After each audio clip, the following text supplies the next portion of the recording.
Good evening, everyone, and welcome to this special planning meeting of the Melton Borough Council. I am Councillor Alan Thwaites, the Chair of Planning.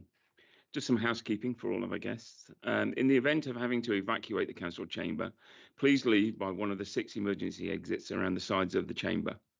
Please assemble at the far side of the front car park nearest to the park entrance. Officers will be on hand to assist anyone who needs any assistance. Please put your phone to silent during this meeting. We will be using the audio-visual system this evening, and the meeting will also be streamed live on YouTube.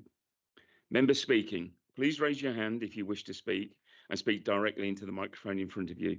Please remember to turn it off once you're finished. Members voting will be by raised hands. I'd like to introduce those present this evening. The members here this evening are, to my right, Councillor Pip Allnutt, Ian Atherton, who's actually running late, but will be here, I'm sure, by his wife, Councillor Siggy Atherton. Ronan Brown, I haven't had any apologies at this moment in time, so I'm not sure, and Councillor Marilyn Gordon. To my left, the councillors are Councillor James Mason, Margaret Glancy, Richard Sharp, substituting for Councillor Pat Cumbers, Councillor Sharon Butcher, substituting for Councillor Lee Higgins, and Councillor Don Pritchett. We have a team of officers present who are, to my left, Legal Services Manager Tom Pickwell, to my right, Planning Development Manager Louise Parker, Assistant Director for Planning Sarah Legg, Planning Development Team Leader Richard Redford, Planning Development Team Leader Chaya Pancholi. We also have our Democratic Services team present, assisting with the technology and taking the minutes, as Helen Ainge and Sarah Evans. On the agenda, the apologies for absence, I've already mentioned that apologies from Councillor Cumbers and Councillor Higgins and Richard Sharp and Sharon Butcher are substituting, and Ian Atherton hopefully will arrive sometime before we get onto the applications. Just to ask if any members have any declarations of interest that they wish to state before we start the meeting this evening. No. In that case, then, we will actually move on to the schedule of applications. Slight difference in the process this evening because there's an overarching, and so there'll be a presentation including that. So if I can hand over to Tom first. Yeah, so up to you, Tom.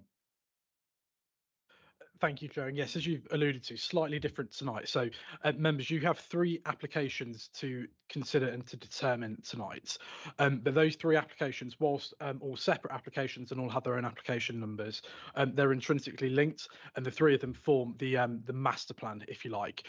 So in order to try and give that some context, what you'll see is the first item is a report and presentation on the master plan. And what that should hopefully do is give you some context about how the 3 applications work together, how they link together and feed into things. That's where a lot of the detail about the overall aims, if you like, will come out.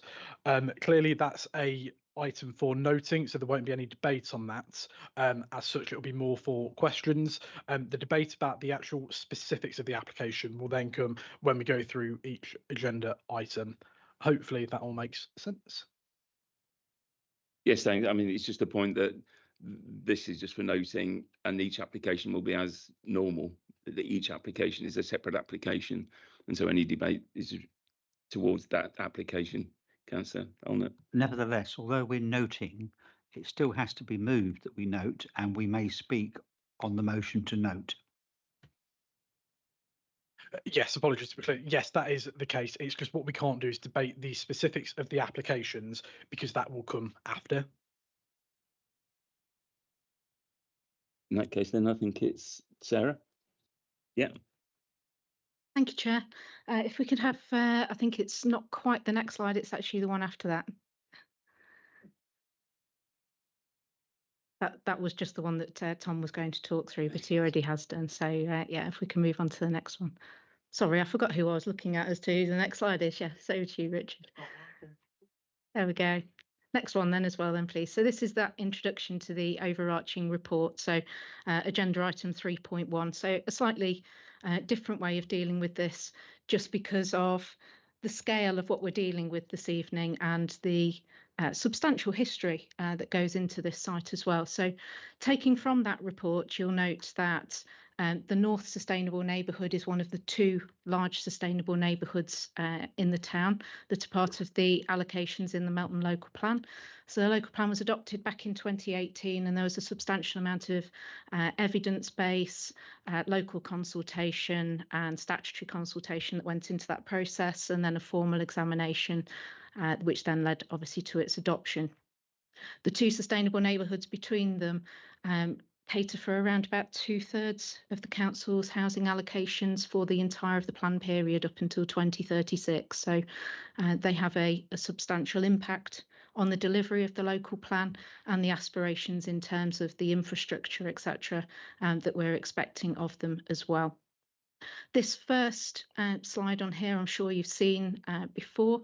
You'll see that there's 2 colours on there, and obviously you've also got the distributor road on there in green, which is under construction presently. So the reason that we've included that particular slide there is so the land over to the left-hand side, which is outlined in purple, which is between Nottingham Road and Scolford Road, that's already permitted, and you'll see that Bloor are already building out on the land to the west of Scolford Road as it stands at the moment, and then the land to the east of Nottingham Road, also in purple, is permitted. That's the County Council's own site. We have some reserve matters applications in on that at the moment for the housing, the school and the community centre on that. So this evening we are focused solely on the land that is shown in red. On the coming slides we'll show you a little bit more in detail there of what's included essentially with those 3 applications. And as my colleague Tom alluded to earlier, it is 3 separate planning applications that need 3 separate determinations, and that's why you have 3 separate reports in front of you this evening. So if we can move on to the next slide, whoever has the control, I didn't see whether it disappeared across the room. It's got passed back over.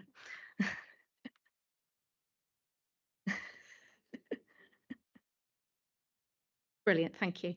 So this is an excerpt from the approved master plan. Now this master plan was the outcome of probably in the region of about 4 years worth of work, something along those kind of lines, between the sites coming forward initially for the allocation in the plan, and then the developers basically working together to actually bring forward this sustainable neighbourhood. And you can see from this master plan that was approved by ourselves back in October 2021 that those sites are all intrinsically linked together. So this is showing that entire swathe of the North Sustainable Neighbourhood between Nottingham Road and all the way over to Melton Spinney Road, over on the eastern side there of the development. You can see that there's various things that interplay with each other in terms of provision of schools, provision of allotments, community orchards, sports pitches, etc., and showing how they all do work together around the natural facility that you also have there, or the natural asset of the Melton Country Park, and in terms of the Melton Distributor Road as well, in some cases providing a direct access, in other cases the accesses are off the existing arterial routes. So that's the master plan there that's pulled from that particular document, like I said, approved by the Council's Cabinet back in October 2021. If we can move on to the next slide, please. Thank you. So what we've tried to highlight here for you members is what we're actually trying to deal with this evening. So in terms of the land ownership stroke, the application sites, and trying to sort of put them in some kind of an order for you. So the purple site, site A, that's the submission made by Taylor Wimpey, which is off Melton Spinney Road over onto the eastern side. So that's your first paper this evening. The land just to the south of that, which is you'll see hashed out in yellow, is their phase 1, which is currently being built out. Site B is Barwood Land Securities, and that site, as you can see, is a bit sort of longer, a bit more horizontal, and dips down towards the country park as well. And that's the third report on your agenda, but the second one that's actually a planning application. And then finally, Site C, which is the William Davis application. We've tried to do it in that particular order because the Taylor Wimpey site, as we'll get onto it, is the one where it actually provides the school.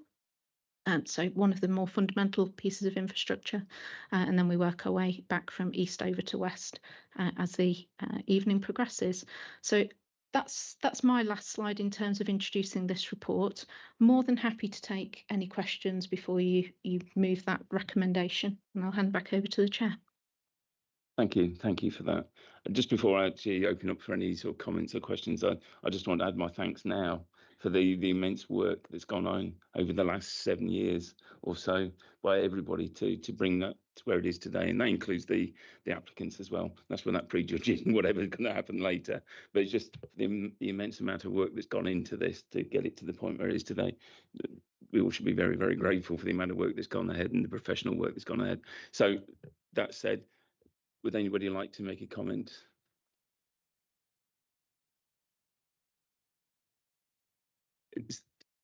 Sorry, yes, any questions? No. In that case then,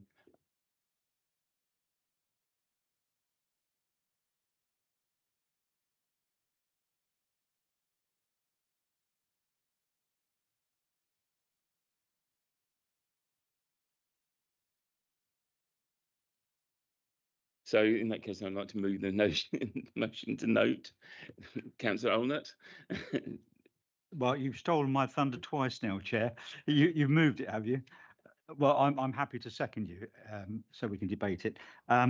We're asked to note the report and the local plan strategy, and importantly, the non-statutory but material master plan approved by Cabinet on the 13th of October 2021. We are asked to do this before considering and determining on their own merits the 3 individual applications which are to follow. So I'm happy to second your proposal. I've got a few comments. First, the whole agenda this evening, and again, Chair, I'm repeating yourself really, it represents the pinnacle of a considerable amount of tireless work by the Assistant Director and her colleagues. The reports, in my opinion, are clear and thorough, so thanks to all concerned. Second, we need to thank the representatives from the 3 applicants for their positive and constructive engagement with our officers, completely above board, of course, as part of the normal process, and that won't affect my judgment when I come to approve or disapprove of the applications. It's my hope and expectation that if the master plan is put into effect, either by the 3 applications or if they are refused some other further applications, that we can avoid the mistakes on other recent developments in the Melton area by what I call the navigation close manoeuvre and other associated events. By this I mean that throughout the master plan zone there are various pockets of open space and such like, and I'm keen that they're properly maintained and where appropriate handed over to MBC in good order once the projects are complete. And also that MBC maintain good records of all the conditions and other requirements so that in 20 years' time we're not faced with another situation as we have done at Navigation Close, where a piece of land clearly meant for open space is hijacked by a speculative development. Yeah, I think we need to stick to this application. I am. Yeah, okay. I am. I'm saying that I want, with this application, to make certain we don't repeat mistakes of the past. So I am speaking to this application, Chair. Well, not this master plan. Okay, we're not speaking to the applications yet. So fourthly, I noticed that at paragraph 4.8 that the master plan is a guide to delivery within which ideas and aspirations have been fine-tuned. This is a euphemism for another euphemism known as value engineering, or more properly, reducing our aspirations. I suggest that when we come to consider the 3 applications on their merits, we may find that there's a bit more fine-tuning is required. Now, lastly, and I know the answers to this are really in part contained within the 3 applications, but as we're talking to this paper now, where there no mention is made of this data, I think it's important that members and the general public can see quite clearly what we're getting for our money in terms of developer contributions for infrastructure. And I'm very keen that we also see if there's any trade-off with affordable housing. And I'm also keen that we are protected from any future concerns about viability. and that these things are undermined. So I lay that quite clearly out within the context of the master plan paper that we're noting, but I am very happy to second your proposal, Chair. Thank you. Thank you, Councillor. Any other comments? Sarah would actually like to come back. Thank you, Chair. In reference, Councillor Ornett, to the reference you made about open spaces, navigation close, etc. None of these developments are proposing to hand over the land for open spaces to Melton Borough Council. That would entail a commuted sum, etc. that's not been worked into the viability. So there would be through maintenance companies. We can, of course, through the debate on each application as we go forward, ensure that you are content with the conditions and that those open spaces are maintained in perpetuity for that purpose. In terms of developer contributions, obviously they don't stop at the monetary contribution. There are elements that are monetary, and then there are elements of infrastructure that's delivered on site, for instance, but not ending with things like sports pitches, community facilities, community orchards, etc., etc. So it doesn't just stop at the tables that you'll see in those separate reports in terms of the monetary amount. And just finally, in terms of the being protected from future concerns about viability, I can't make you that promise. I'm afraid that is something that is set out in planning law, that developers can come back following a signed Section 106 agreement and relook at viability should they need to. But what I can hopefully give you some comfort is that we've spent a substantial amount of time going through these viability assessments without trying to stray into each separate one, because as I say, we're going to come on to each one. They have all been independently assessed, and then they have also been assessed by the County Council as well. So there's almost a secondary on that as well. Thank you. Any other debate? Any other comments? Any councillors want to make? No. In that case, then, as we said, this is to note. I'd just like to ask for the vote. If everybody accepts that we take this as noted. All those in favour? Unanimous. Thank you very much. In that case, then, we will move directly on to the first of the applications, and just making sure I've got the right one. I'm sure Richard will tell us anyway. Richard, can I ask you for the first application? Thank you, Chair. So just looking at the slide that's on the screen, this application is the one that on that plan on there is marked A. It's application 21/01198/OUT. The applicant is Taylor Wimpey, and it is at that area at the right-hand side of the site you have there that is shaded purple. By way of context, the yellow hashed section to the bottom of it is Taylor Wimpey's Phase A that has been built out. So if we move on to the next slide, please. This specific application is as set out there. It's seeking outline permission with access. All other matters are reserved. It is for up to 480 dwellings comprising market and affordable. Potential land for an additional new primary school covering an area of 2 hectares. There's open space, landscaping, there's new vehicular access points from Melton Spinney Road and the adjacent consented Taylor Wimpey development. A Toucan crossing, signalised pedestrian crossing over the MMDR and associated infrastructure. That is, in a nutshell, what we are considering in this application. If we move on to the next slide, please. Right, the left-hand plan on the screen there shows the site location plan and the master plan as taken from the master plan document approved in 2021. As you will see, it's very broad brush. It's a number of white sections which represent the residential areas or potential residential areas. The area green to the left-hand side indicated for the school. There's a SUDS facilities, games areas. You will also see that there is a triangular section to the top right-hand side, separated from the other section, and it is the red section that crosses the MMDR where the Toucan crossing would be located. The right-hand drawing is the illustrative master plan provided with the application. It shows how the site could be laid out. I stress could because the only thing we know for certain at this point in time are the vehicular access points. So if you look to the next slide, please. This is a drone picture taken, I believe, middle to end of last month. You can see the two parcels of land marked A, which are the application site. You've got the MMDR running top right to middle bottom. And in that section, you've got the blue circle area.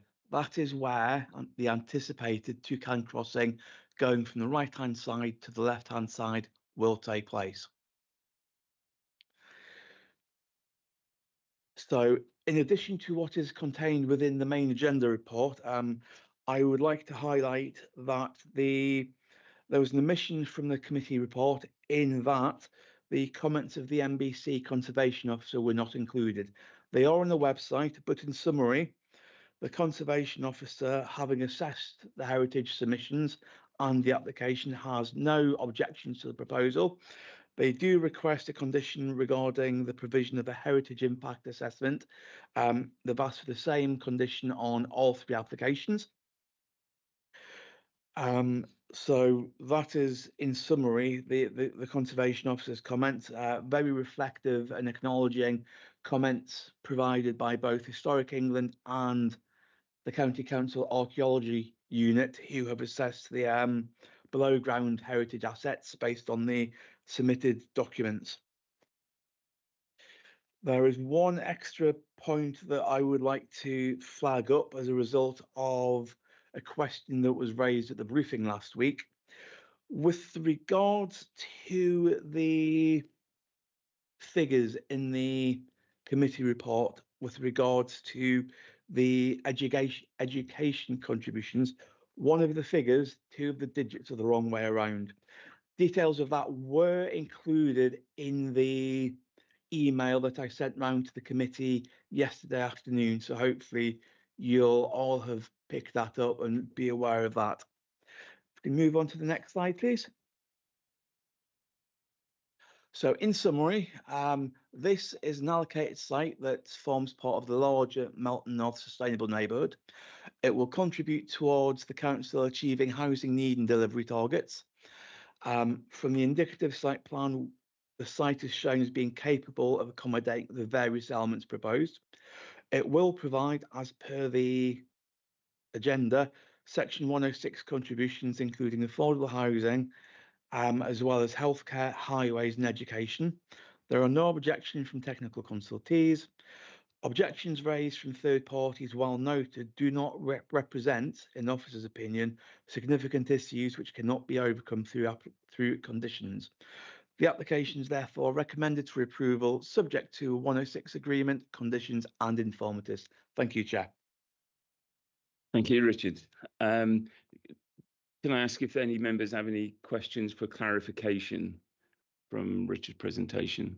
Anything they would like to? Councillor Allnutt. Yeah, sorry, Chair, I've trouble with my fingers. Can I just have an elaboration of the what a toucan crossing actually gives us, as opposed to a pelican or a zebra or any other animal that we might have? Well, it is one of the two ex-driving instructors. I will pass it to the other driving instructor, Sarah. Thank you, Chair. So a toucan crossing is basically, as it sounds, toucan, pedestrians and cyclists. So separate to a pelican crossing, which is generally designed just for pedestrians. It is for, like I say, pedestrians and cyclists. There's a slightly different sequence of lights. You don't get a flashing amber, you get the normal traffic light sequence, but that's basically it. To all intents and purposes, they look the same, but it is that facility for cyclists too. So tactile paving for people with visibility impairments as well. So does that include someone on a horse as well as a bicycle, or not? No, Yes. apparently that's a Pegasus crossing. Well, yes, but I mean that For your horse crossing. that technically would be a Pegasus crossing, but all the difference is there is that you end up with a much higher box up so that a horse rider can press the button up in the air. But yeah, I mean, cycle, yeah, or a Shetland pony, you get one really low. Any other questions? Councillor Pritchett. Thank you, Chair. Just one question of the whole reports this evening. In the recommendation for this one, the last one, you've got 20 to 30,000 pounds passive provision of signal crossing over the MMDR. That is in your list of section 106. Do you have any objection at this stage to changing the wording to the provision of a two-cone crossing and associated infrastructure? Now, this requires electricity, waiting areas, barriers, possibly a central reservation depending on the highways people. What you've actually put down, you've put a limit of the money, 20 to 30, and it's somewhat, I would like to remove that money element and actually state what you are going to do. Yeah. Thank you, Councillor Pritchett. So as part of the discussions that I've been having with the County Council since it's early November that this particular issue was raised, they're actually at a stage at the moment of building the distributor road where they won't have to make any changes to it should you decide to go with the recommendation essentially and require that two-cone crossing. So as it stands at the present time, the design of the distributor road is to just have a pedestrian refuge in it. So the carriageway is wider, the pedestrian refuge is in the middle, and they were literally about to build that and tarmac it in the next couple of weeks. What they have said is that should you this evening decide to require that two-cone crossing as per the recommendations of our report, they will submit an amendment to the planning application for the distributor road that narrows that carriageway back to the same width, removes the pedestrian refuge, and they will put in the tactile paving, the electricity connections, the word's gone out of my mind, the tubes essentially under the carriageway, etc., to make it happen.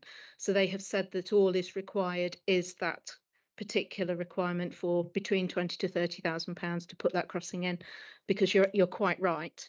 If they weren't able to do that work at the point now where they're coming to actually building it, then it would cost substantially more than that. Yeah, I think we want the same thing. It was just that if you actually limited the section 106 agreement to a figure and it all came to more than that, you could only go for that figure and it would cause a problem. So that's what I'm actually flagging up. You know, have they got an estimate? Is it an email? How has it been done? So that's what I want to prevent. I want to get it, but I want to prevent the limitation in a legal agreement to a figure that might be surpassed.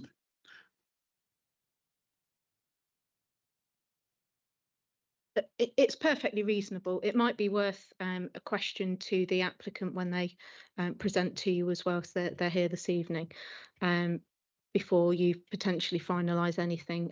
But we could potentially change that, should you wish, to something like financial contribution to secure a signal crossing over the MMDR, the amount to be agreed by the local highway authority, or something along those kind of lines. But if there's a unintended consequence of that, then that might be something that the applicant wishes to pick up. That's exactly what I'm at. Welcome to the meeting, by the way. Thank you for arriving before we started the application. Councillor, a question about another question about the crossing. Sarah, you say that they're just about to build a central refuge and widen the road, etc. Even with a two-cone crossing, could they not maintain that and have the crossing split, if you like, so one on each side of the carriageway, or is that significantly more expensive? Thank you, Chair.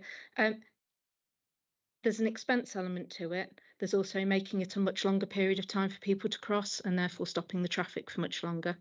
And I think what we need to try and remember here is that that distributor road is to try and distribute the traffic, and to try and keep that traffic out of the town, and therefore you need to make it a reasonable route that people actually want to use. So the swings and roundabouts, if you pardon the pun, but the county council are absolutely happy to make the carriageway just back to the same, it's the same width as the rest of the MMDR basically, rather than widening it out.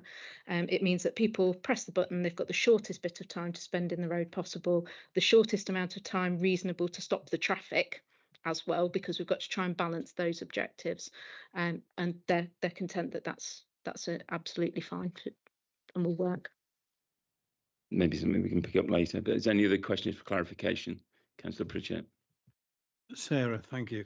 I think if I'm correct, the Toucan crossing, it censors the pedestrian, so it caters for slow movement or disabled people. Yes, you're absolutely correct, Councillor Pritchett, which is why it doesn't have the flashing amber in terms of the signals that go through it. You ready for your theory test? Thank you. Any other questions for clarification? No? In that case, thanks very much. In that case, I'd like to then call the first speaker. And I found my notes. Oh, it's actually changed. Sorry, yeah. It is now Nicola Wilder from Taylor Wimpey, the applicant. Thank you very much for coming this evening. While you're sitting down, when you're ready, just press the little red face in the middle. Yeah, you'll have 3 minutes from the moment you start speaking. Tom will give you a warning from 30 seconds. If you could start closing at that point, that would be fantastic. Thanks very much. Thank you. Chair and members of the Planning Committee, thank you for providing us with the opportunity to address you.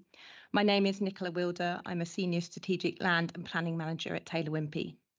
You have before you an application for up to 480 homes, land for a potential additional primary school and extensive public open space. We've worked closely with your officers and statutory consultees throughout the pre and post application discussions. We would like to thank them for their input. We believe this has resulted in positive changes to the design of the proposals. As summarised in this overarching report, this collaborative approach between us, your officers and the other applicants here tonight has resulted in the Melton North Sustainable Neighbourhood Master Plan. The proposals will deliver a number of significant benefits for Melton Mowbray and the wider borough. There are 4 key benefits as we see it. Number 1, it includes the delivery of 480 market and affordable homes on land allocated for residential use under policy SS5, the Melton North Sustainable Neighbourhood, and will contribute to the borough maintaining its 5-year housing land supply. 2, it is a landscape-led scheme. Existing landscaping on the site is to be retained and enhanced. Landscaping and tree planting is proposed. This will contribute to achieving a high-quality design in accordance with the adopted master plan. 3, it provides land for the provision of a primary school required to serve not just this application, but the wider sustainable neighbourhood. And finally, 4, following feedback, the proposals now include a signalised crossing on the MMDR between the northern and southwestern extents of the site. A developer contribution for the crossing will be secured in the Section 106, and the County Council are supportive of this. Through extensive engagement, agreement has been reached between the developers, the Borough Council and the County Council to ensure all proposals within the allocation are viable, whilst enabling contributions to be made to the areas where they are most needed, such as highways, education, affordable housing and primary care. Beyond these benefits, the site is deliverable now. As your officer's report confirms, there are no outstanding technical matters or objections from any statutory consultee. Notwithstanding the proposal's benefits, we are aware of some concerns raised by residents. As is clear from your officer's committee report, all of the comments raised have been robustly considered and responded to through consultation with statutory consultees. 30 seconds. There are no objections from any statutory consultee. The Highway Authority and National Highways confirm that subject to final financial contributions, there will be no unacceptable impacts on highway safety. Your officer's report is clear that proposals can be accommodated in a manner that would not prejudice the open countryside, and that the proposals will positively enhance both protected species and their habitats. We therefore respectfully request that members support their officer's recommendation and approve this application. Thank you. thank you very much for your time. If you'd like to stay there just to see if there's any questions for clarification, Councillor Atherton. Thank you. I only have one question. Right at the very beginning, and indeed in the report provided to us by the officers, the plan is for up to 480 houses, yet later on in your briefing you talked about an absolute 480 houses. The up to bit worries me because 300 is up to 480. So is it 480 or is it any number between 0 and 480 to be determined when the detailed plan is put together? Yes, sorry, it's up to 480. That will be for reserve matters. Obviously, we've prepared and submitted the illustrative master plan, and that's showing, you know, up to the 480, but it will be subject to reserve matters as it is an outline application. Any other members? Councillor Brown. Where you say land potential for the primary school, is that so LCC are going to build the school, or are you building the school? Yeah, the plan, as you correctly say, is land for the provision of a primary school, because we will transfer that site to LCC and they will build the school under. So it's not a definite that the school will actually get built on there? I can answer that. It's down to LCC to actually build the school. Oh. Yeah.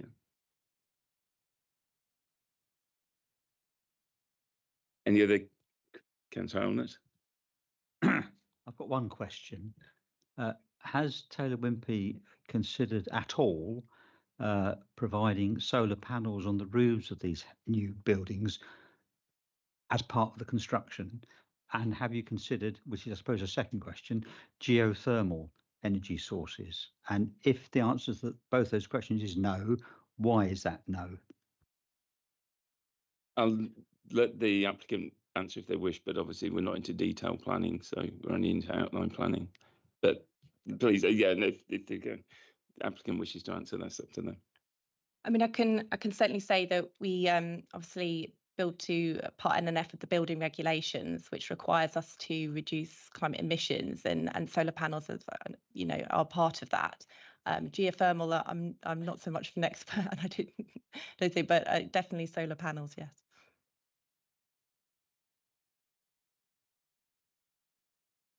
Your microphone. It is now. I didn't know that regulation imposed duty to provide solar panels. I thought that was mainly about other things, but I shall be corrected by somebody sooner or later. But I'm delighted to hear that you're going to consider it. I hope that it actually happens, because if yeah, for obvious, anyway, that's enough. Any other councillor Glancy? Yes, thank you. I think some of the letters or objections we had were regarding the impact on the country park for the housing being so close. At one part, there's a 50-metre buffer, and that's going to reduce down to 10 metres. So what are you going to do within the the remaining buffer of 10 metres to protect the country park from light pollution and other things going on to protect the wildlife? I know this is probably going to be down to the reserve matters application, but you've already quoted the master plan, which has various green belts there. So what are the potential plans to protect the park? We did consider the impacts on the Melton Country Park as part of our ecological appraisal. You know, direct and as you can say, you can have indirect impacts. In terms of, especially in terms of protected species that could come across from the Melton Park. As we've put in our mitigation measure, part of it is through the condition is a construction and environmental management plan, where we would set out how we would protect these species through construction. In terms of permanence, the buffer provides that sort of gap between the proposed development and the Melton Country Park, and we look to plant it and enhance it. But as I know from the ecology report has been reviewed by the county ecologist, so I don't think any objections were raised on that front. But yes, it's something that we do need to consider in further applications and through the conditions as well. Any other questions? No? In that case then, thank you very much for your time. Thank you. You're free to go. Thanks. In that case then, that was the only speaker on this application. If anybody would like to open the debate. We have a recommendation for approval. Anybody would like to make a comment on that recommendation? Councillor Gordon. This is something that I'd like on all three, so I'll mention it on all three. Should the dwellings fall below the stated quoted on the outline application prior to getting to reserve matters, that none of these houses will be from the affordable housing? That's what I'd like, and I'd have a condition on that.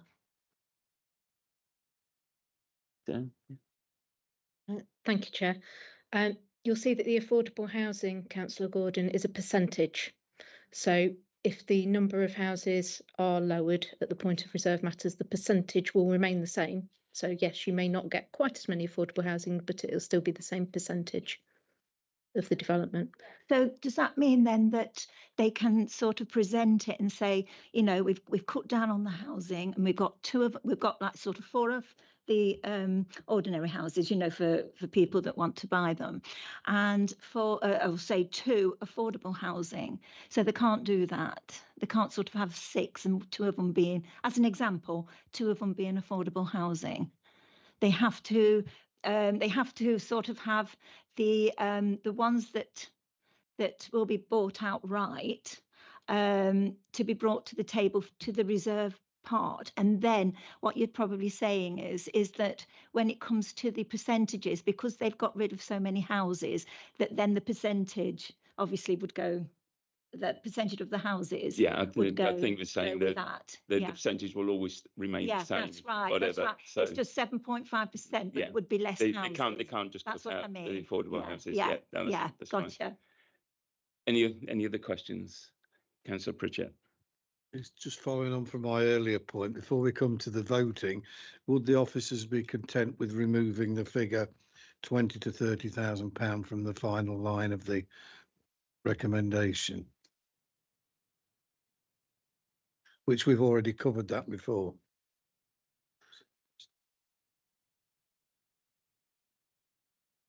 Is Nicola allowed to come back?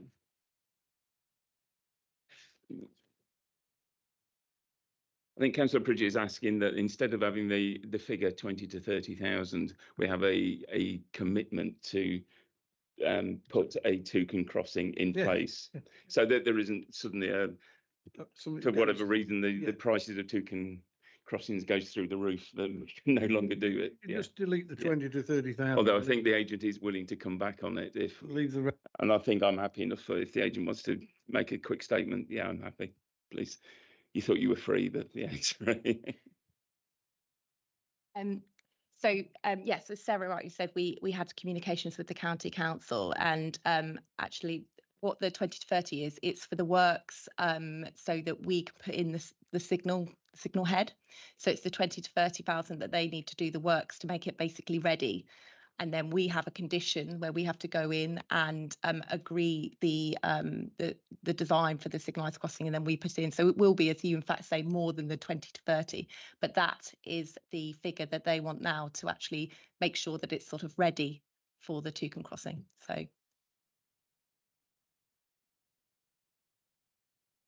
it needs changing to be 20 to 30,000 for readiness plus the provision of a passive crossing. Yes, Sarah, and do you want to turn your microphone off? Yeah, thanks. And thank you for your time. Thank you. Sarah. Yeah, thank you, Chair. So that's where it basically is talking about passive provision of a signalised crossing. And so if that's read in turn with the condition, which is at condition number, wrote it down earlier, 21, so 10.21 of your report. So condition 21 requires that toucan crossing to be in place prior to the first occupation north of the MMDR. And the contribution is to pay for the works that the County Council want to be paid for now, to put the groundworks in place. And then it will just be a requirement for the developer to actually come in and put the signalised crossing actually in. Okay, thank you.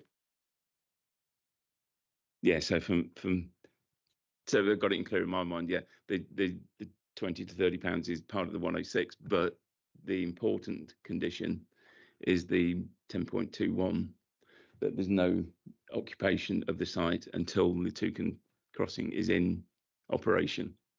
Does that make, yeah? And Councillor Butcher. My concern is that the land's being put aside for the school, but we're not guaranteed that we're getting the school. The residents are really concerned that the schools don't get followed through and we don't get the schools. I understand what you're saying, but as part of the planning process, we can't dictate that this school is actually built. If you look at the amount of the money that's in the 106s, they're sufficient money, I would say. But the LCC have already committed to the process.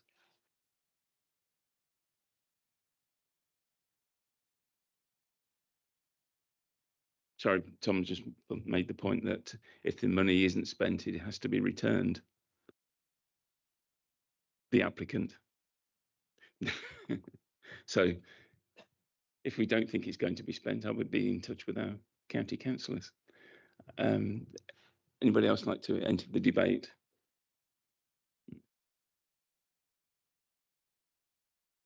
Yeah, I would draw the members to the I forget which chart it is in the report that shows where the different. I mean, I was going to actually raise one question on the chart of the 106 money, because it actually mentions the Brownlow School, which I think is a mistake that needs to be rectified. Sarah, do you want to just clarify that? Chair. So it's not a mistake in terms of the reference to Brownlow. It's we have literally pulled the table out of the consultation response rather than giving you the entirety of the consultation response. So the County Council have written back to me when that was raised as a particular issue, and saying that the funding against Brownlow relates to early years only and not to the provision of additional statutory aged primary pupils. The original early years asked, which is part of the contribution request, states, this contribution would be used to accommodate the early learning capacity issues created by the proposed development at Brownlow Primary School, a new school being built, or by improving, remodelling or enhancing existing facilities at other schools or other early learning provision within the locality of the development. So that was done to give that greater flexibility in terms of providing the provision in the right place at the right times. And when the revised response was written, it didn't capture what that ask was. So do bear in mind that those figures and that table is essentially giving you the headline of what it is. And when we actually work through and actually get all of the wording in place for the section 106, it will include that flexibility that was there and requested by the County Council. In terms of, sorry if I can just, one more thing. In terms of what my colleague Richard referred to during the presentation, is that in that table it's the special educational needs request, so SEND, which is where the figure is just very slightly wrong. It says 177095 spot 85, whereas the ask was 177059 spot 85. So it's just a transposition of the numbers. So it's just the 5 and the 9 are the wrong way around. But they did say, thank you very much, members. That was very well spotted in terms of their consultation response. So thank you. Yeah, and then just to go back to Councillor Butcher's question, if you again looking at the figures, the 106 the statements there, because that was for this one application, this not the other ones, because it's all each one is different. So 748,000 towards prime preschool that we just talked about, primary education 6 million and loose change 58,000, and secondary education of 2.1.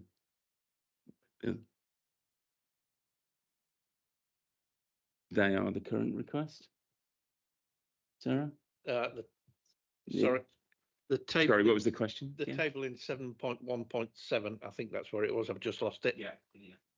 Shows a revised request to the right-hand side, which I assume is the current figure. Sorry, yeah.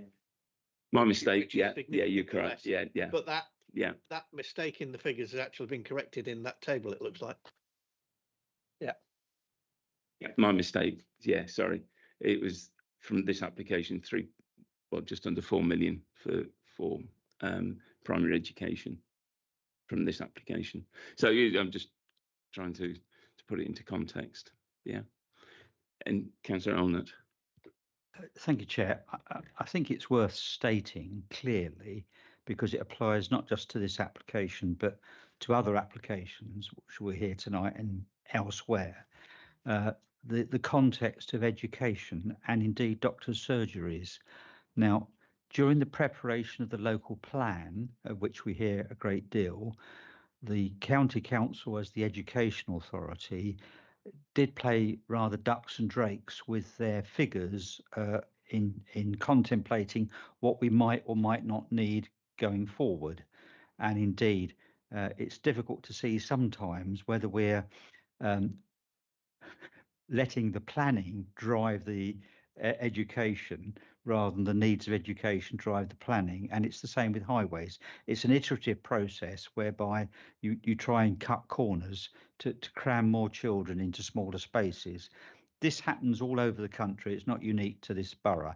But the important thing is that we, as the planning authority, our job is to take the horse to water.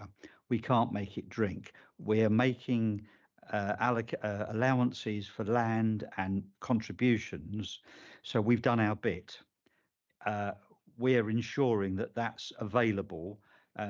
It's now up to others to pick up the baton with respect to schools and doctors' surgeries and indeed roads. We can only go so far. But I'm very comfortable that we're doing what we can to ensure that there will be adequate schools and everything else once the houses are built. Of course, you can't do these things ahead of the housing. You're always playing catch up. So on that front, I would say to colleagues, I think we're doing all right. We're doing the right thing. There may be other reasons why we want to reject the application, but that's not what I'm speaking about. I think Councillor Mason was first. I'll defer to Councillor Glancy then, and then Councillor Mason. To continue the debate regarding schools, can sort of perhaps Tom or Sarah confirm the sort of commitment on the legislation which governs the number of children before a new school has to be built? Because I'm sure I did read something to do with the NPPF one time, when we reach a number of children that there's no school places for, or we're struggling, then a new school has to be built. Are there triggers within the Leicestershire County Council education system for that? That will then perhaps give some reassurances that if schools are required, they will be built. So thank you, Chair. I'm not aware that there is a requirement specifically in planning legislation on a particular number of houses needing to be built that triggers the school. The amount of children that are expected to be generated from a development is worked out on a formula basis. I think off the top of my head, it's something like 30-ish per 100 houses is primary school and 16.7 for a secondary school for 100 houses, something along those kind of lines. What will be worked into the Section 106, working with the local education authority, is to ensure that they're happy with the triggers in terms of at which point the financial contribution needs to be made, at which point the land needs to be handed over, and then it is, as Councillor Allnutt spoke about earlier, the kind of passing the baton over to the local education authority to build that school at the points it's needed. It is a matter of balancing that. With primary schools, obviously children appear within about 4 years, and you have about a 4-year run into knowing that they're going to be needing a primary school place, and that's what the County Council are monitoring in terms of their school place provision and seeing where those peaks and troughs are appearing in terms of the demographics and the children expected to go into that school to help with that school place planning.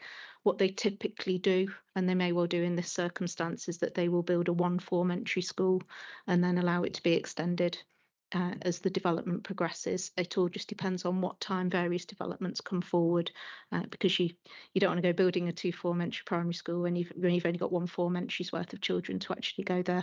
But you also have to balance that with not taking, if that's the right phrase to use, pupils away from the existing schools in the town as well, because a new school opening has the tendency for parents to say, oh, I'd like my child to go to that new school, and all of a sudden you've got no children then at one of the existing neighbouring schools. So there's a fine balance to be had, but we'll be working with the county and the developers as well to ensure that those trigger points are built into the Section 106.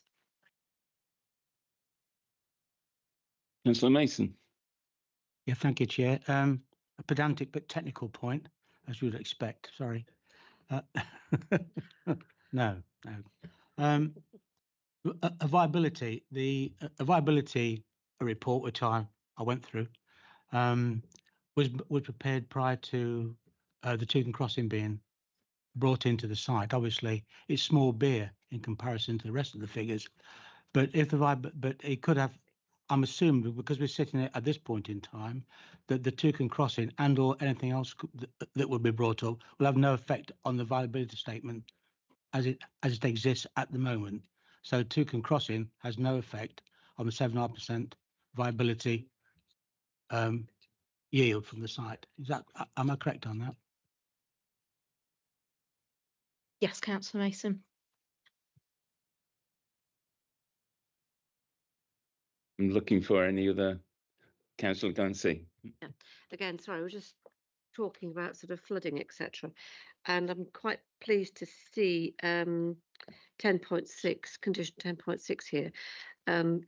Following approval of reserve matter submission, the approved landscaping shall be carried out before the occupation of the buildings or the completion of the development. Is that meant by the first building, or is it meant by a few buildings, or what? But then your clarification, the reason to ensure that landscaping is to be submitted and approved is provided prior to first occupation of the dwelling. So can we make it a little bit clearer in the condition that it is first occupation?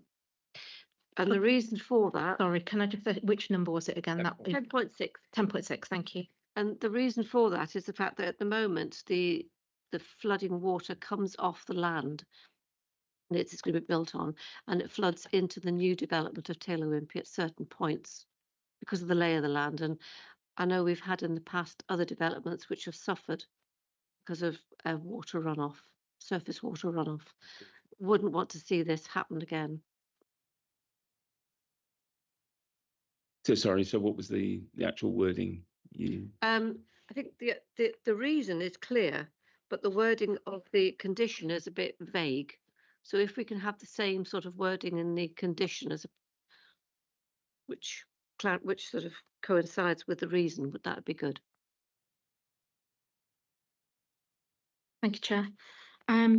I think there might be just a slight element of confusion as to what that particular condition is to do, because that's to do with the landscaping. All of the conditions to do with surface water drainage, the management of surface water and the maintenance of surface water are at conditions 25, 26 and 27. Right. 25 and 26 are no development approved, so it's got to be done before you do anything. And 27 is no occupation. So that's all quite finely controlled into that. Landscaping is literally the landscaping rather than the maintenance and management of surface water on the site. Yeah. Okay, but there's still some disparity between the reason and the condition. So I think if the reason is meant to be first occupation, and that should be within the condition, and it's not actually clear. I'll leave that with you.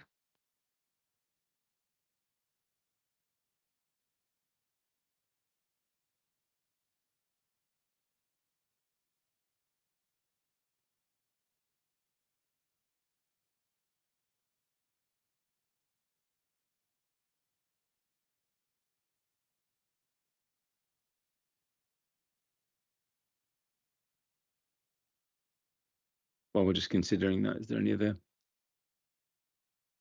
part of the debate? No. Okay. Just give us a second.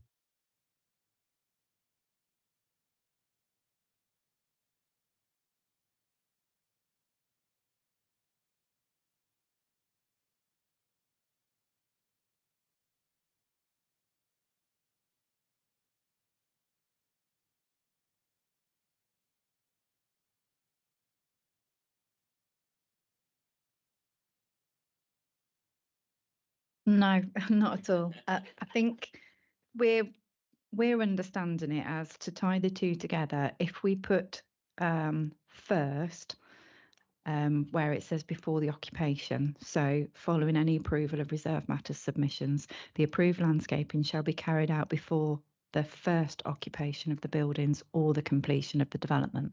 Does that tie in with what you're asking? We can do that. Perfect, thank you. Any other comments or any other part to the debate? If not, thank you, Councillor Allnutt, for proposing the recommendation. Do I have somebody that would like to second? I think Councillor Pritchett just beat you to it. So we have a proposer and a seconder. I'd like to put it to the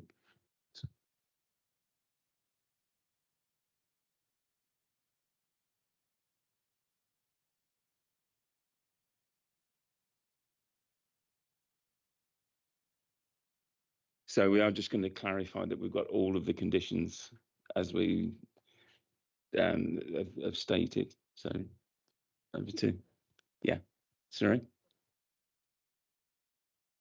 Apart from the one that we've just agreed to alter the first complete. Yeah, Commissioner, thank you.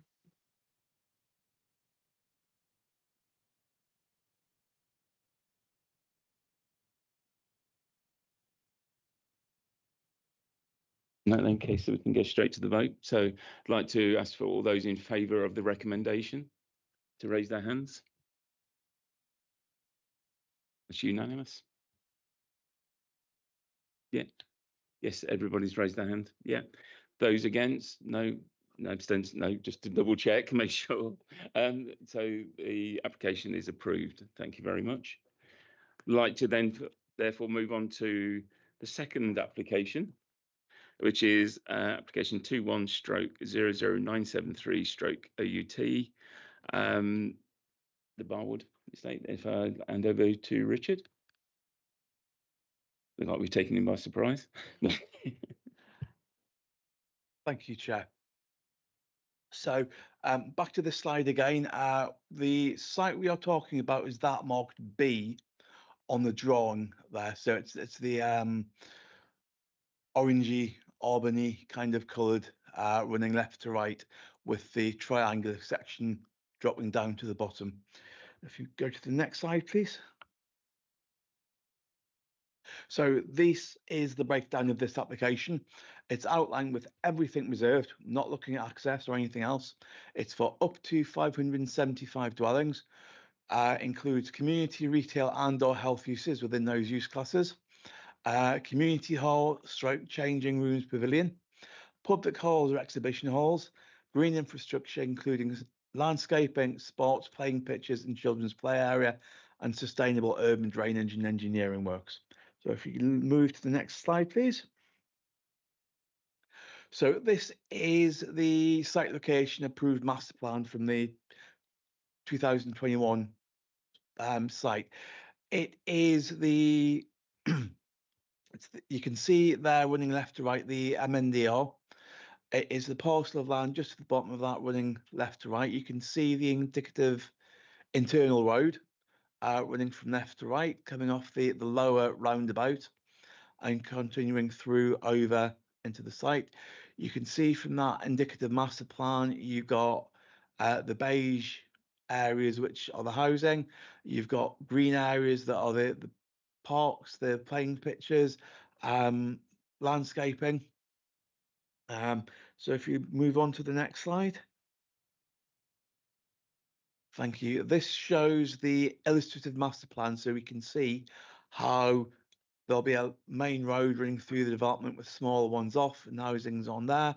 You can see a leap in there, some sustainable urban drainage points dispersed throughout towards the bottom on the right hand side, the playing pitches.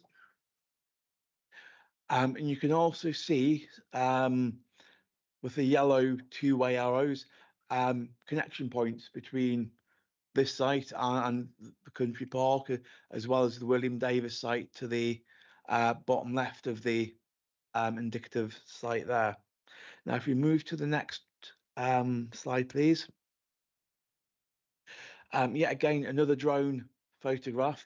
Now, the parcels of land relevant here are those marked B.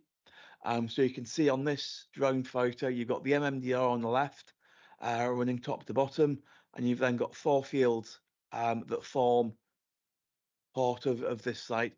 The other 2 marked C are the next application, but they're marked there just by way of context. You can see the edge of the existing built up area. And just above the two Bs at the top, you have got the existing country park. So you've got that by way of context as well. Now looking at the next slide.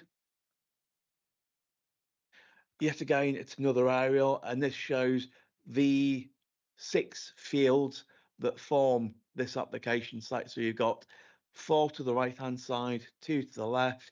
You've got the country park clearly there, and just under at the bottom right of the picture there, you've got the MMDR, and you can see that work is cracking on at a pace there. So that gives you a bigger picture around the country park. And the next slide, please. This is looking at the other end, the far end of the parcel of this site.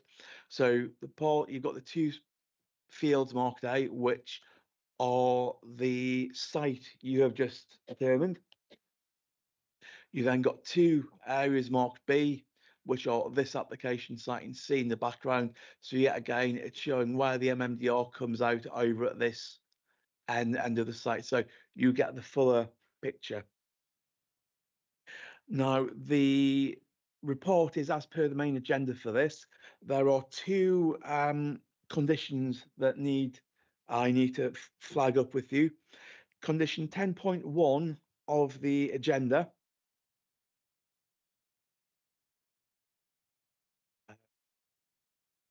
This condition is set as the standard submission of reserved matters condition that says reserved matters, if it's approved, be submitted within 3 years of the date of the decision, and those reserved matters started within 2 years of the date of the last reserved matters being approved.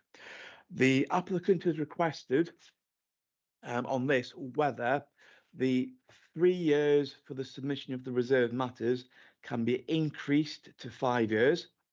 They have also asked whether an extra bit could be inserted requiring the first reserved matter be submitted within 3 years of the date of any permission. Officers have looked into this. With regards to the increase from 3 years to 5 years, that's a relatively common feature on development sites of this size, where there are a significant number of dwellings that are built out over a phased period, normally over quite a few years. It's done so that they can work systematically in a phased manner that gives the developers more scope to actually implement things in an appropriate timescale. With regards to the request in respect of the insertion of the caveat that the first reserved matter be submitted within 3 years, officers aren't convinced with this. All conditions have got to meet 6 tests, and officers are concerned that the insertion of that extra bit, that the first reserved matter be submitted within 3 years, we can't see why it is necessary. We can't see any reason as to why it is needed. But the request has been made for those elements on that condition. So obviously for members to look at and discuss as part of your debate. Moving from that condition to condition 10.25, regarding noise levels, the applicant has requested that there be increased flexibility on the 50 decibel limit level, and they have sought to establish whether that could be increased from 50 to 55 decibels. Officers have spoken this over with environmental health colleagues. It seems as though the area for debate lies within the interpretation of the World Health Organization guidelines. Environmental health officers are of the opinion that in order to be supportive of that increase, full justification and explanation needs to be set out now, as opposed to down the course. I'm aware that the applicant agent will be speaking. They may want to touch on this as well to put over their position on it. So from officer's opinion, in terms of condition 10.1, we're satisfied with the increase from 3 years to 5 years, but request that the remainder of that condition remains as is. And we also suggest that condition 10.25 remains as is, but yet again wanted members to have the opportunity to discuss and debate both conditions. If you can move on to the next slide. So in summary, yet again, it's an allocated site in the local plan, forming part of the larger Melton North Sustainable Neighbourhood. It's the largest of the 3 sites we're determining tonight. So yet again, it contributes significantly to achieving housing need and delivery targets. It's capable of accommodating the various elements that form the proposal. As is set out in the report and on that slide, it will secure contributions for affordable housing, healthcare, education, and the Melton Country Park. We have no technical objections, and as such, the application is recommended for approval, subject to a legal agreement, conditions, and informatives. Thank you, Chair. Thank you, Richard. Do any members have any questions for clarification, Councillor Atherton? Yes, sorry, I was trying to make notes of the changes that you were going through then in terms of 10.1 and 10.25. Could you just go through them again slowly? Yes, please. Yes, by all means, Councillor Atherton. So in terms of condition 10.1, there are 2 elements from the applicant's request here. The first one is that the 3-year time period is increased to 5 years.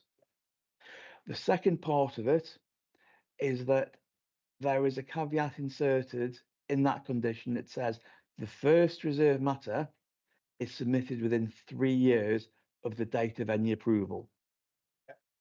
So that's the 2 elements to that condition 10.1. Okay? In terms of 10.25, the current condition makes reference to a upper noise decibel level of 50 decibels. The applicant would like that increased to 55. And 55 is what's in the document anyway.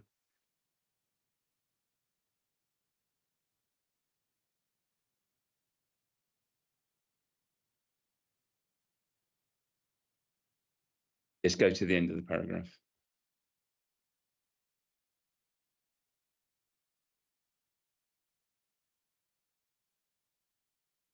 It's page 81 of your report pack, or 33 of this particular committee report, members. So the 3rd line down from the top, where it's talking about outdoor living areas.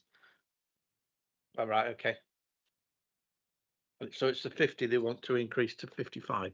Yes.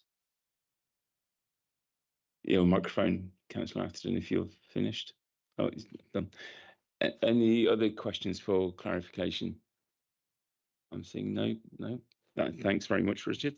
In that case, then I'd like to call forward the speaker. It's David Bainbridge from Savills, the agent for this application. Welcome this evening. Thank you. Nice to see you. Same standing rules. You have 3 minutes from the moment you're ready to start speaking. Tom will give you a warning at 30 seconds. If you start closing out time, that would be wonderful. Please press the red button and start speaking when you're ready. Thank you. Thank you, Chair, members and officers. Grateful for the opportunity. As you said, Chair, my name's David Bainbridge. I'm Planning Director at Savills, working on behalf of Barwood Land. As you're aware, the site is allocated under policy SS5 within the local plan, being part of the Melton North Sustainable Neighbourhood. The applicants have worked with your officers for some 7 years, which your officers have referred to, on all 3 applications which are before you, covering the local plan, master plan preparation and preparation of the planning applications, including pre-application discussions. The site overall, all 3 applications, has been comprehensively master planned to deliver on the vision and the strategic objectives of your local plan, and to deliver on the master plan document which has been adopted by you as the council. The proposed development has been thoroughly assessed against development plan policies and material considerations, and it's been found to be sustainable development as defined under the National Planning Policy Framework. There are multiple benefits of the proposed development, which we'll just run through in respect of the 3 pillars of sustainable development within the NPPF. On the social side of things, we have delivery of sustainable new development of up to 575 new homes. The provision of housing in the context of a national housing crisis and in the context of a government which is looking to see an increase in delivery in housing nationally. The provision of affordable housing at the percentage of 7.5% across the development. The provision of a wide range of house types to meet the needs of local people. The provision of bungalows to cater for ageing population and needs, high quality public open space, and the proposal includes community, retail, and/or health uses, and/or the provision of medical, community hall, changing room, pavilion, exhibition hall, local community space. As part of the wider master planning, there will be provision of a primary school, which is being covered under the Taylor Wimpey application. The proposal will ensure an adequate supply of new homes. Under the environmental, we've got financial contributions towards Melton Country Park, sustainable urban drainage integrated within the plans for the development. 30 seconds. In terms of delivery, Barwood Land are a well-trusted promoter of land. The development is capable of being commenced within the forward period as envisaged. Regarding the officer update in respect to the 2 planning conditions, we are content to accept the conditions as proposed, such that it's 5 years for reserved matters, and we are content to accept the upper limit of 50 decibel levels for external space, so that neither of those are an issue anymore going forward. Thank you, Chair and members. Thank you very much for your time. Would any members, following that slight change there, go for any clarification? No? Yeah, so it sort of killed the question. Yeah, Councillor Allnutt. I'm sure you heard my question earlier about solar panels and geothermal. Can you answer the same question, please? Or do you want me to repeat it? Councillor, thank you very much. I do recall the question. Yes, certainly we'll be willing to consider in terms of solar PV as part of the overall design of the dwellings. Geothermal, not familiar with that technology per se. Appreciate there are other renewable technologies which are considered acceptable. So that is something that can be considered in terms of solar PV going forward. Thank you. I mentioned. Okay, Councillor Allnutt and then Councillor Gordon. I mentioned geothermal because there was a report last year highlighting this area as a sort of a possibility, as being one that could provide that. I'm not an expert either, but it was a question, a genuine question, because obviously we need to do everything we can on the environmental side. So I'm pleased to hear that you're willing to look at it. That's good. Thank you. Councillor Gordon. Yes, it's to do with you wanting to lower the 55 to 50. I'm a bit concerned because I know what it's like where I live. I live in a flat and it's just a normal road going by. And sorry, Councillor Gordon, I think they've already agreed that we'll stay with the lower 50. Oh, right. 50 You've already agreed it. You've already agreed I was just going to clarify towards the end to say that we are understanding that we are going to, the 55 is no longer, it's 50 decibel, and the time periods were as per normal. That's sorry. That's absolutely correct, Chair. Yes, but thank you for the question, Councillor. Thank you. Karen, sorry. Thank you, Karen. And would any other questions for the applicant? No. Thank you very much for your time. Thank you. In that case, I'd then like to open it for debate. If anybody would like to add any further questions? No? Would anybody like to maybe follow? You'd like to propose the recommendation? Yeah. Would anybody like to second? I'll go with Councillor Mason. I think got there first. Listen. So we have a proposer and a seconder. We have the all of the conditions are as per. Sorry, Chair, can I just clarify? Obviously, with regard to the first condition, it was increasing from 3 years to 5. So that would be the only change to the conditions. They were staying at 3, I believe. No.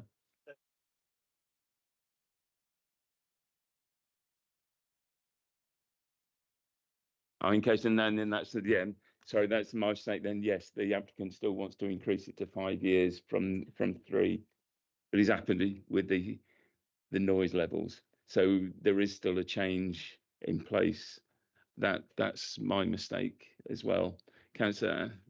So in that case, my question is valid. I understood the applicant to accept the condition as written, that it was 3 years for the submission of the matters with development to start no later than 2 years after approval of everything. So as written in the document, not the extension to 5. And if the extension to 5 is still extant as a request, my question is why, after 7 years of work so far, do we need to extend that? Yeah, can I just come back to Sarah? Yeah. Thank you, Chair. So as Richard discussed earlier when he was introducing the application, it's quite a normal thing to do that when you are building out so many houses that it's going to be a phased approach. So that first element of the condition to be extended to 5 beyond 3, but the second part of the condition remaining as 2, and that's what the applicant has said that they're happy to do. They originally wanted it to be 5 instead of 3 and 3 instead of the 2, so the 2 elements of the condition, but it's just the first element of the condition changing from 3 to 5 years. So it might be quite normal, but after 7 years of working with the council already, I don't understand why we need to extend the 3-year period to 5 years, and why it can't stay at 3 years. Even if it might be normal, but it seems like to me it seems like an unnecessary delay. We're short of houses. The government is about to impose yet more targets. They're about to take planning control away from local authorities, and here we are building in a 2-year delay. Councillor Holnett. Chair, saving Tom's temperature. My colleague, Councillor Atherton, withdrew his question because he misunderstood what we were being told. Is it possible for the applicant's agent to answer the question that Ian Atherton has posed? I know it's a bit out of order, but we need some clarity. That's what I'm saying. We're guessing a bit. I agree. If I could ask the applicant to come past, sorry, and I think we all misunderstood. Well, I know I did, sorry. So the question I would have asked, and I think Councillor Atherton was about to ask as well, what is the reason that you wish to extend the time periods? Chair, may I look to make clarification in terms of the position? The position, as officers have explained, is that the default time period for submission of reserved matters pursuant to an outline planning permission is 3 years. Our request is for that to be extended to 5 years. We had, in addition, suggested to officers that the first application for reserved matters could be controlled under condition to be brought forward within 3 years. And the reason for that is because that would give control of your authority to say that the first application for reserved matters comes forward within 3 years, which is what the default position is currently under the legislation. So this council would then have the control that the first application for reserved matters comes forward within 3 years, which is the default position. We understand from officers that they do not feel that that's appropriate, but they are willing to put forward to you as the committee, the decision maker, that all reserved matters applications are submitted within 5 years. So perhaps my previous clumsy commentary on it was trying to say we accept that all reserved matters application come forward within 5 years, but we do still offer up the provision whereby the first reserved matters application could come forward within 3 years. So your authority would have that level of control.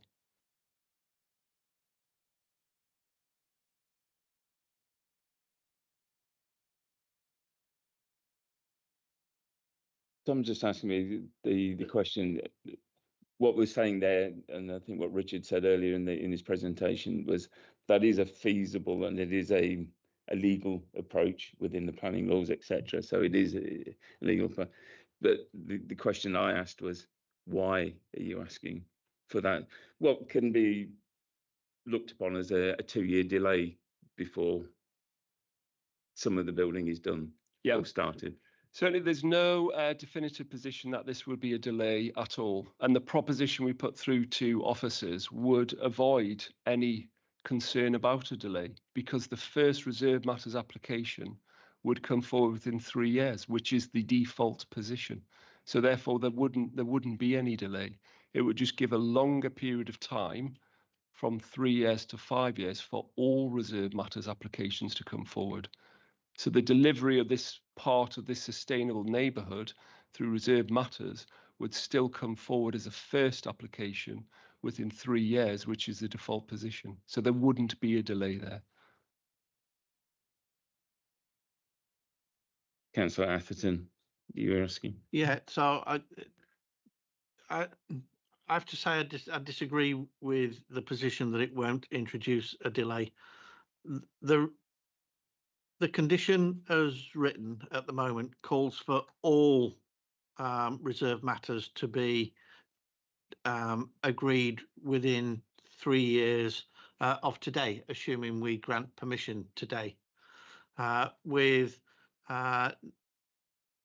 no development beginning not later than 2 years, so a total of 5 years from today as a maximum when development starts. If the first condition is within 3 years, but all conditions are within 5, and no development can start until all conditions are met, then development can't start for 5 years. That's a 2-year delay, surely. But I still don't understand why, after 7 years of dealing with us, the council, we need to even consider an extension of the 3-year period to 5 years. Why are you as a developer not ready to submit those reserved matters applications now, dare I say it? Thank you, Councillor. It is, of course, the position that if the first reserve matters comes forward and gets approved within 3 years, then on a phased basis, development can commence. So there wouldn't be a delay, because those first reserve matters for that first phase of development would be approved. We would have discharged conditions, and therefore lawful commencement of development on that first phase would take place. So there would be no delay. So that was the first part of the question. The second part of the question, perfectly reasonable, of course, but we just haven't wanted to jump the gun. We have been 3 developers who have been very patient working with your excellent officers to get through all the technical, environmental, design engagement issues. We have been patient in that regard, and we continue to be patient. So therefore, we haven't jumped the gun to look to prepare the detail for reserve matters. But I repeat again that submission of the first reserve matters application within 3 years, the default position, could then allow development to take place as envisaged in any event. Just want to make a point of clarification as well. The 3 years doesn't start from should it be successful tonight. It's from when when it's actually released. So when the 186 etc. are finally agreed, etc. So it's sometime in the future. It's not from today. Yeah, it's just a point, a normal point of clarification. Actually, it says applications for approval of the reserve matters list shall be made to the local planning authority before the expiration of 3 years from the date of this permission. That's today, if we approve it, surely. No, so there's a further process that happens. That is the wording that will be on the planning permission, but the planning permission won't be released if permission is granted until it's gone through its other loops. So what happens is there'll be a motion to approve, for example. It will then go through the Section 106 agreement. There'll be discussions with developer, county council, whoever's involved in the Section 106. That Section 106 will then be signed at some point. Once the Section 106 is signed, permission can be released, and that will be the wording on the permission then. So at some point in the future, that will appear on that planning decision if permission is granted. I think we're moving back into, so thank you very much for your time. Yeah, so I'll move this back into debate, and would anybody like to make any further comments or look for any changes? Councillor Abner. I think it's a bit unfortunate we were presented with this in this way, because it didn't give us time to do our homework, and as lay people we have to spend a lot of time doing our homework. My gut feeling, and it is a gut feeling, is that we should proceed on the basis of the request to move it along, and on the basis also, and I do appreciate this, that there's been a lot of work going on, and I'm sure they want to get their money through the till as quickly as possible, I would have thought. So I think we've got to trust a bit here, and if Barwood can't manage it, they can sell the land to Taylor Wimpey, because I'm sure they can. All right. So I stand by the proposition that we move it as with the requested minor change. Yeah, so just to clarify, your proposal still stands as we understand it now, as we slightly misunderstood it, but we now understand it. Councillor Pritchett and then Councillor Mason. I don't think any numbers were mentioned on the how many would the first reserve matters be for? Yeah. Would it be for 10 or 250? That seems to be significant. The phasing, you know. So we don't know at this stage. We have, however, included a condition at 10.5 of your report, which is for the details of phasing to be approved, that specifically says no development shall commence other than any archaeological investigations until a phasing plan has been submitted to and approved in writing by the LPA, and then it would be needed to be implemented in accordance with that phasing plan. So it's unlikely that it's going to be such a small amount. It's not really worth it, to be honest, if it was only that few and you've got to be putting your access in, etc., etc. So we will know more at a future. Thank you, because it was just that nobody mentioned it tonight. Thank you. Councillor Mason. Thanks, Chair. Yeah, I agree with the applicant's a default position of 3 years, so I'm content with that. I also am content with Councillor Allnutt's proposition as well. So you're still happy to be the seconder? Yeah. In that case, we're a proposer and seconder. There's no other comments. I'd like to put that to the vote then. All those in favour of the application for recommendation? All of those say yes. 1, 2, 3, 4, 6, 7, 8, 9, 4. Those against? 1 against, and no abstentions. Thank you very much. The application is passed. Thank you very much for your time. I'd like to then move straight on to application 21/00989/OUT, the William Davids part of this application, of this site. I'd like to pass over to Richard.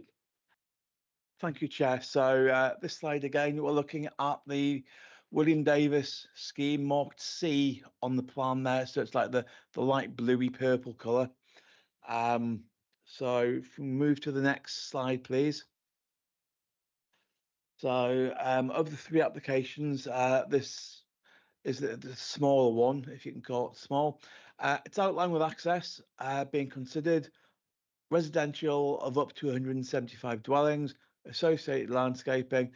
This one has allotments and a community orchard as part of the scheme, along with the play area and open space and all the relevant associated infrastructure. Next slide, please. So as per the other 2, here's the approved master plan and site location. So you can see there an access coming in from Scalford Road on the left, a road running through the site, off which smaller roads come out to serve the housing. You've got the SUDS schemes to the right-hand easterly boundary. whereas along the bottom section of the southern boundary, it's showing there the allotments and the community orchard. So next slide, please. Yeah, again, here's the illustrative master plan. So as per the other two, it's illustrative. The only known fact here is the access. So yet again, more details on the layout, including the houses, the suds, allotments, community orchard, a leap up in the top section that juts out to the north. Yet again, connections through to the adjacent sites. So there's good connectivity amongst this development and the adjacent ones. Next slide, please. So here's the drone photo. So we're looking at the two fields marked C. So you can see how they sit beside the existing built edge, as well as against the scheme you've just resolved to approve. On this one, there is nothing further to add beyond what is in the agenda. So final slide, please. So yeah, the application, as with the other two, is an allocated site, part of the larger residential-led development, contributing to delivery of identified housing need, complies with local policies and the NPPF, Section 106 agreements for contributions towards affordable housing, education, highways and healthcare. No objections from technical consultees, and officers are, as set out in the report, satisfied the site can accommodate the development proposed in a manner that will result in no adverse or detrimental impacts, and is therefore recommended for approval. Thank you, Chair. Thank you, Richard. Any questions for clarification from Richard? No? Looking. Thank you very much. In that case, I'd like to call the final speaker this evening, Tom Dillastone from Williams Davis, sorry, apologies, the applicant. Thank you for coming along this evening. Thank you for your time. As you've already heard a couple of times, you have 3 minutes. Tom will give you a 30-second warning from the end. If you could start closing at that point, that would be fantastic. When you're ready, please press the little face in the middle, and when you start talking, it will start. Thanks very much. Good evening, and thank you for the opportunity to speak. I won't take up too much of your time this evening. The case officer's report deals comprehensively with the proposed scheme, and I thank the officers for their diligent work over the years. However, there are a few matters I would like to raise. As you know, the Melton North Sustainable Neighbourhood is an allocated site within the local plan for at least 1,500 homes. Our scheme will provide 175 of these, together with associated landscaping, allotments, a community orchard, children's play space and open space. Our application will tie in with the wider neighbourhood to deliver a high quality housing development in a sustainable location to the north of Melton Mowbray. The layout principles would be controlled by the design code, which was prepared in conjunction with the council and the other developers. A condition has been recommended by officers to ensure that these are considered as part of a reserved matters application. As part of the application, William Davis proposed a financial contribution of over £100,000 towards off-site biodiversity enhancements and improvements to Melton Country Park. A management plan for the country park has been prepared, which recommends enhancement works, management strategies to increase the botanical diversity and improve the habitat structure to encourage wildlife. The plan also considers potential infrastructure improvements, including upgrades to the existing Jubilee footpath. Contributions will also be made to provide affordable housing, school places and health facilities. A significant contribution towards the Melton Mowbray Distribute Road will also be made.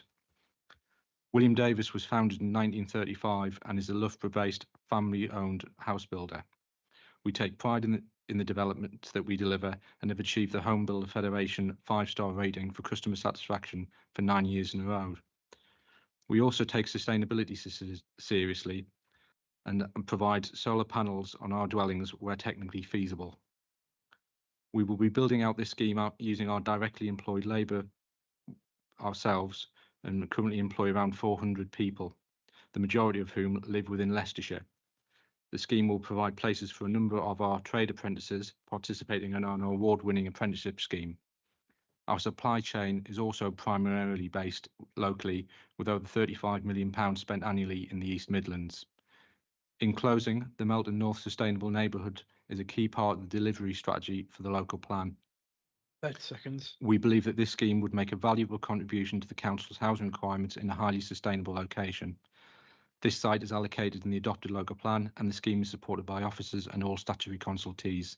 As such, I hope that you can support the officer recommendation and approve this application. Thank you for your time.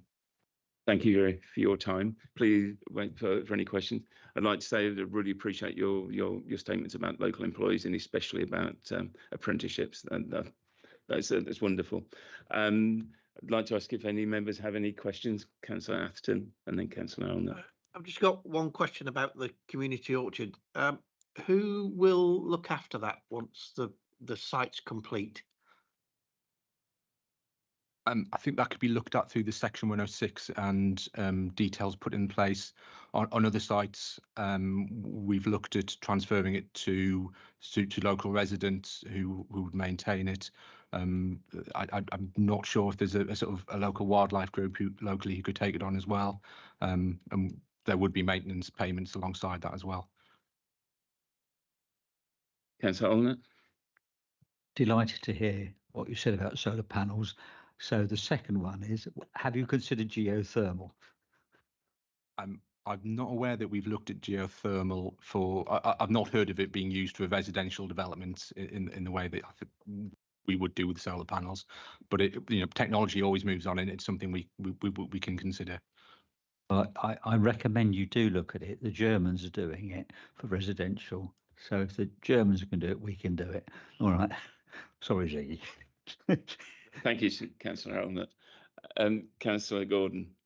It's not really a question. All I want to say is that I think the orchard is a fantastic idea, and I'm sure the residents will love to look after it, and the children will absolutely adore it. Well done. Thank you for your comment, and I'm sure the planning team will take that thanks as well. But any other questions for clarification from the applicant? No? I think you're free to go. Thank you very much for your time. In that case, I'd like to open it for debate. We have the recommendation to accept. Would anybody like to make any comments on that? Any comments whatsoever? No? Yes, in that case, would you like to, Councillor Elner, are you proposing the recommendation? Yes. And Councillor Siggy Atherton.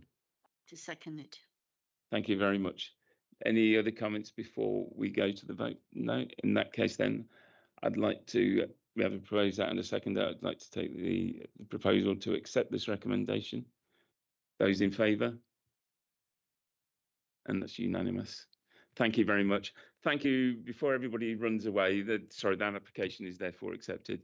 Just want to say thank you for everybody for all the amount of time, the applicants, the planners especially, who spent many years. Richard, who came in at the last minute and then takes all the credit. Sorry, I'm joking. No, but thank you very much. Thank you for your time. Thank you for the members, the amount of time it takes to read all those papers as well. But thanks very much, and thanks very much. And therefore, I'll close the meeting at 7:43. Thank you very much. Thank you.